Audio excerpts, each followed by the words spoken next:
Hi friends, it's Heather and I'm back with another movie review.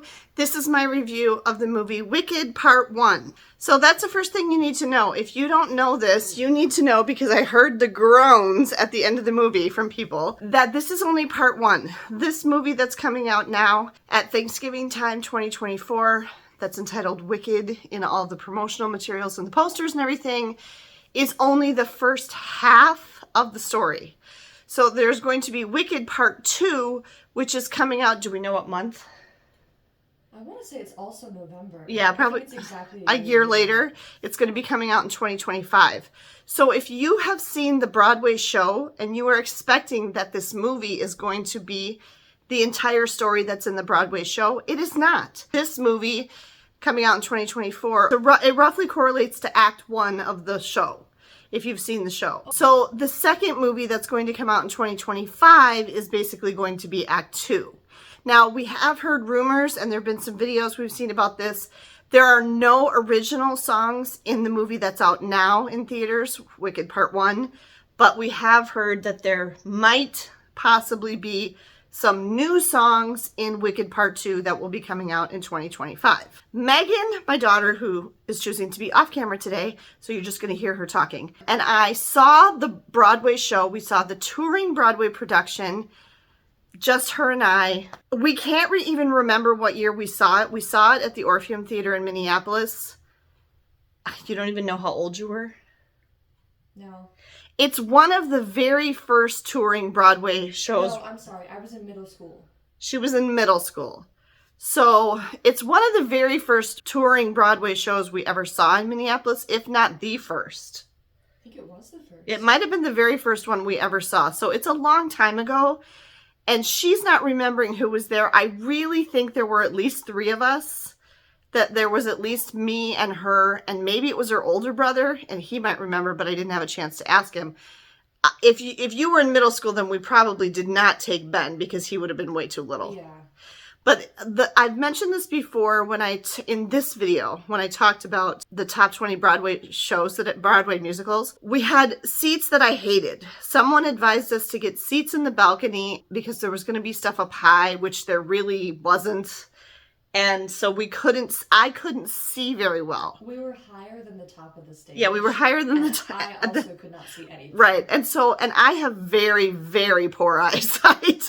I have an extremely strong glasses prescription, and I could not see the show very well. Like, I couldn't see any facial expressions of people on the stage. And so I didn't even know Elphaba had glasses. Yeah. So when I can't see stuff, I can't hear it either. How many of you are like that? Megan's surprised when we just came out of the movie that I don't remember anything about the story of Wicked at all. Well, I will say, it also was a long time ago. Yeah. I feel like, I'm obviously more invested in it than you are. But I also have, engaged with the media since then. And Right. Yeah, she's, listened to the music and things like that. And I just don't remember the story well at all. And I was having to ask her things during the movie just now to kind of clarify, because I'm like, wait, is this? And she was telling me yes or no or whatever. But I just wanted you guys to know that first thing. If you've seen the Broadway show, whether on Broadway or on the West End or a touring production or whatever, we want you to know that the movie, which is rated PG, roughly corresponds to Act 1, and Wicked Part 2, which will come out in 2025, is going to correspond to Act 2. So if you want to see the entire story, you're going to have to wait until next year. Okay, there's a couple key things I want to tell you about this movie right from the get-go.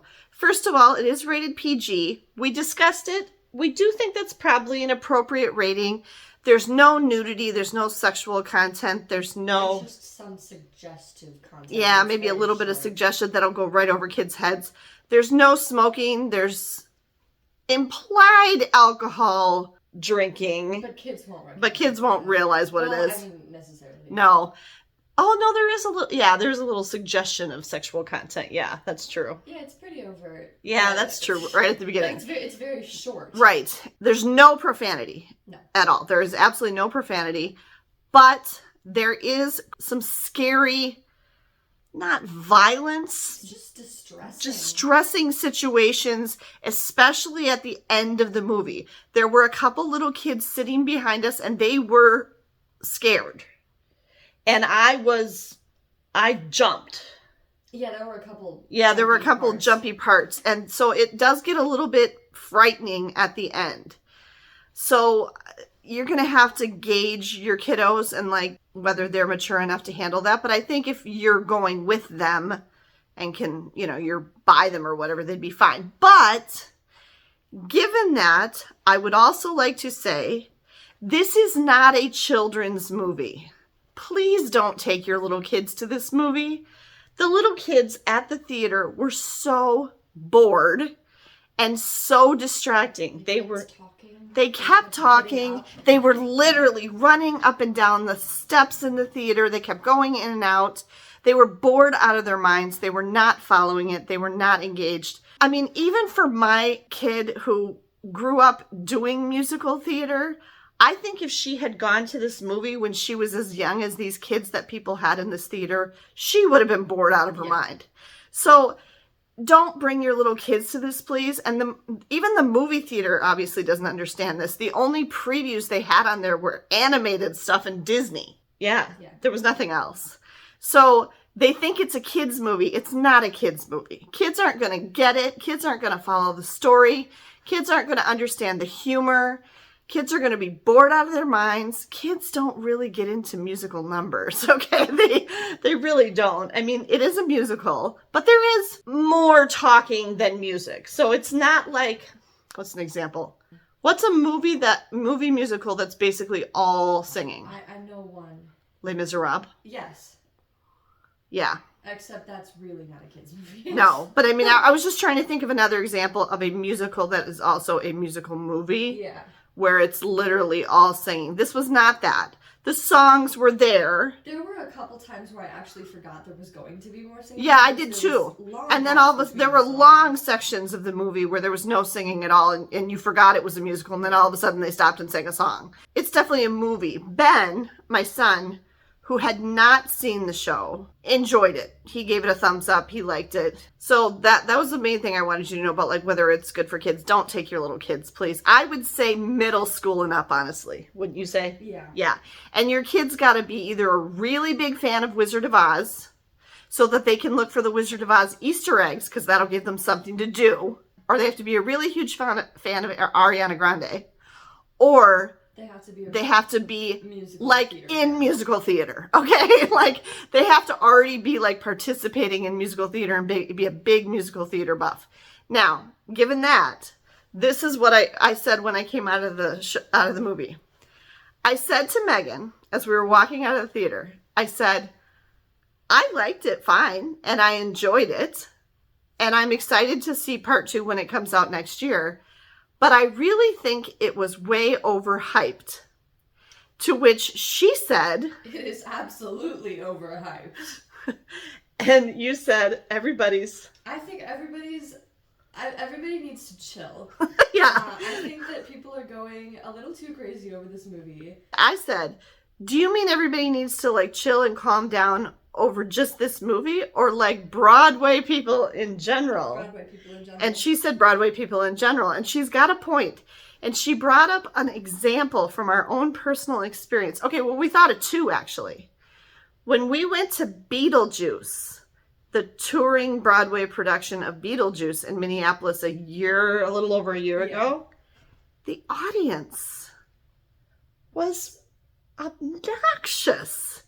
Everybody was in fancy dress, like dressed up. Like no, they weren't even in fancy dress. They were dressed as the characters. That's what I mean. That's what fancy dress is like in Britain.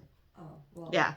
But like they were dressed as the characters and they were obnoxious during the show. Talking, yelling stuff out, singing along, cheering. Like, okay, Beetlejuice is an extremely obnoxious musical, which we learned. Right. However, the audience was worse. The audience was way worse. And it made it less enjoyable to be trying to be watching this show when people are acting like that. And then, okay, Megan, for quite a few years, 4 years in a row. 4 years in a row, played Elsa, Princess / Queen Elsa, from the Disney movie Frozen and Frozen 2, when she got, I guess, too old to play Elsa. To clarify, this was in a Disney Princess Disney mashup Princess that involved a show and interaction with the audience. Right, and Where you also could sign a dinner autographs. show and stuff and everything, and the little kids got to meet her and everything. Okay, and then in an actual show of Frozen Junior, so it's like the Broadway licensing, but for younger actors. She actually played Queen Iduna, Anna and Elsa's mother. That was actually the last show you did with that theater organization. Yeah. So anyway, Megan has a lot of experience we both have a lot of experience just in theater, but Megan has a lot of experience with musical theater because she's the singer and I am not. And also Megan has experience playing this very famous character. And she looked just like her. They got her a very, very good custom wig and a beautiful Elsa dress, and she was Elsa. I mean, she looked exactly like Elsa. There was a particular show that Megan had a costume emergency backstage before her appearance on stage, and her appearance on stage in the show was delayed. And when she came out onto the stage, how long did you say you had to wait? It was a couple minutes. We had to completely stop. They were in the middle of dialogue. I just came out when I could, like at a convenient moment. Right. But we were in the middle of dialogue, and everybody had to stop talking and just stand there. And I had to stand there and hold my pose. Yeah. For a few minutes, because the little girls in the audience screaming. would not stop screaming. They were so excited about Elsa. And I was telling Mom, I completely understand that little kids would get that way, that they're excited over their favorite Disney princess, stuff like that. Right. However, I think the fact that we're seeing a similar phenomenon in adults is a little... It's a little much. It's kind of a lot. Yeah. So, given all that, so we hope we haven't offended anyone, because obviously some of you probably are those folks who are just really, really, really excited about this movie, wearing your costumes, all that. It wasn't terrible in this movie. I mean, at this particular showing that we went to. I've heard people say they've had to ask people to stop singing. Yeah. AMC Theaters, the entire chain, actually put warnings that people would be asked to leave if they sing or, are disruptive or anything like that. Nobody in our theater that we just went to now was singing. I would say that the biggest distraction for us was the little kids. So I guess I would just really stress this is not for little kids. It's a long movie. It's almost 3 hours long. I had to get up and go stand and walk around in the little vestibule by the door for, how long was I doing that? 15 minutes. Yeah. Because I couldn't sit anymore because of my disc in my back, and I couldn't sit that long and I was in pain. And there were quite a few adults. It was during that song when Elphaba sang right then. What song was that? It was I'm Not That Girl. I'm Not That Girl. About 2/3 to 3/4 of the way through the movie, a lot of people got up at that point to go to the bathroom, I would guess. Because that's a slower moment. And right. And they had an opportunity to get... So if you need a time when you want a little intermission, that's your chance. Because it was a slower, quieter part of the movie and you're not missing anything happening right then. Because you could tell some people were dying, I gotta go to the bathroom or whatever, they needed to stand up. It's a very long movie. Your little kids will not be able to sit through this movie. Okay, now let's talk about the movie itself. Liked it. I'm gonna give it a 4 out of 5.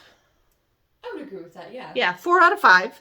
All the stuff is fantastic. The sets, the costumes, all the special effects. Yeah. Even I would say the music. The music was pretty good, yeah. Yeah, all of that is up on a 5. Really, really good and well done. We did say when we got in the car, Wizard of Oz and Wicked are not Disney. But it had a very Disney feel. Yeah.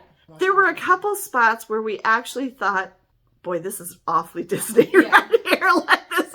This feels like something out of Disney. It had a lot of the feel of some of the Disney live action princess remakes. Yeah. Beauty and the Beast. What else? It definitely felt like Beauty and the Mulan. Beast. What else have they I done? wouldn't say Mulan, but Sleeping Beauty. Maleficent. oh yes, it absolutely felt like Maleficent. Very similar feel. If you've seen those live action, more updated live action Disney adaptations of their original princess animated movies, it has that a very similar feel. But I mean, everything, the color, the sets, very, very, very well done. They obviously spent a lot of time, money on this movie. The costumes are absolutely phenomenal. Yeah. Really, really good. Story, good. Straight on right out of the show, wouldn't you say? Yeah. Yeah. They added a lot of backstory in the first musical number. Oh, yeah. And I thought that was yeah, very they did. interesting. So, and really good story, and definitely makes you want to come back to see the second movie when it comes out, because you want to find out what happens. Lots of neat little, like I mentioned already, Easter eggs to Wizard of Oz, and you can find more information about those if you watch videos on such YouTube channels as Miss Mojo or Watch Mojo. Ariana Grande, dynamite. She did so good. Now, if you know the story, she's been in love with this show since she was a very little girl, and she's always wanted to do this show. And there is some controversy over how she aggressively pursued this part and got it, but she was perfect. She did so good as Glinda. I actually said she seemed more Kristen Chenoweth-like than Kristen Chenoweth. I mean, Kristen Chenoweth invented Glinda. And Ariana Grande, like, really, I think, did a good job both honoring that creation and also elevating it completely. Yes, she did a fantastic job. And her singing is gorgeous. Yeah. If anyone else had been in the role of Glinda, I would not have enjoyed it as much. Yeah, she did a really, really good job. I also liked all of the other actors with one exception. I didn't like the casting of Elphaba. I think they just could have found somebody who fitted a little better, the role a little better. I mean, I guess I just have the original Wicked Witch of the West stuck in my head from the movie. I guess, I don't know. She just didn't... Even Idina Menzel, though, we were talking about how they could have cast someone with sharper features. Yes, sharper features. Cynthia Erivo is beautiful. Yeah, she is. But she's a very round, soft face. Yeah. She has a very soft face. And I don't know, she just didn't look witchy. No, she looked like a normal human being. Yeah. I mean, Elphaba is meant to be normal. But I think that to uphold the original idea, they could have cast What's the actress's name who played the Wicked Witch of the West in the original movie? Margaret something. But you know what we mean? She just had a quality about her. I mean, unless they're going to change something about how Cynthia Erivo looks in the second movie. It's possible. I mean, that's a possibility. They did that with Maleficent. Yeah, that's true. But I also I think that, here's what I'm going to say about her voice. Yeah. I think that she did a good job vocally showing Elphaba's progression as a character. Uh-huh. But there is a lot of power behind her voice, and I think she does better singing things like Defying Gravity. And I do know other people who can balance their voices better. Oh, so I see what you're saying. Sound good, just as good, singing quieter things. Okay. I was just quite disappointed when she started singing The Wizard and I. Yes, I was too. I did not think she did very well singing that until the very end when she was allowed to really get into the song. Yeah. I think she's a great singer, but I don't think that... For a certain type of song. Yes. So that's kind of what our thoughts were with her. But, I mean, it was still a very good portrayal. Yeah. I mean, I think her acting was very good. Yeah, her acting was good. If we could pick of anybody, I don't know that she would have been my first pick for that role. Yeah. Quick spoiler, and I will tell you where to skip to if you don't want to hear this. I'll put it on the screen. There is a hilarious cameo by Idina Menzel and Kristen Chenoweth, who were the original actors who played Glinda and Elphaba in the original Broadway production for quite a few years on Broadway in Wicked when it originally was produced. They would have loved, Idina Menzel said, she would have loved to play Elphaba in this movie, but they acknowledged that they've gotten too old. Yeah. Okay, so they just are too old to play because they're supposed to be college students. Now we knew they were going to be in it. We knew that they had a cameo, but we thought they were going to be just like extras, like standing in a crowd or something. No. I'm looking up their actual titles because those are characters in the play. Okay, she's checking. They actually do have a part. They're the wise women or the storytellers or something. Yeah, like the that. wise women are the storytellers about the history of Oz. Oz when they go to the Emerald City, which is near the end of the movie. But their cameo was longer Yeah. than I I expected. thought it was just going to be that they were singing and dancing in the crowd. Right, and we saw them very for a brief, glimpse. but it was longer than I expected, and it was absolutely hilarious that and was my favorite. and part. delightful. Yeah, she said that was her favorite part. I really liked that part too, so that was really funny. So watch for that. Did the show, see again, I don't remember. Did the show have as much humor? I believe the show does have this much humor, but it is just, it's a different setting in theater, and I just remember, again, I think the fact that we had those balcony seats just kind of took away. Yeah, it took away the and we whole couldn't from the whole understand- experience. We couldn't hear understand. everything, and yeah, We couldn't see everything. so we probably missed a lot of it. However, given that this movie is almost 3 hours long, it's clear to, I think it's clear to say that they added a lot of stuff. Yes, Because originally the Broadway musical is shorter than this movie, and this movie is only Act 1. So they added A lot of dialogue. a lot of detail, a lot of jokes and humor. Right. That I think really bolstered the story. Yeah, I agree. I've talked about this before, how there's some shows that it's both a show and a movie. I talked about this when I talked about Back to the Future. If it was a movie first, I tend to prefer the movie. Waitress, Back to the Future. Richard should not have been a musical. Heather. No, Heathers. Beetlejuice. Yeah. If it's a beloved movie, we talked about that in that video, I disagree with them making a musical about it. Mhm. But if it's the other way around, it can go either way. Yeah. Sometimes I like the musical better, and sometimes I like the movie better, or I like them both equally. Les Miserables has a lot of movie adaptations, and I do not like any of them as much as I like the musical. But Wicked, I'm gonna be honest, I think I like the movie better. The movie better than the show? Yeah. Yeah. This was really good, and it was true to the story, the original play, while also, again, bolstering it up with extra detail. Yep, there you go.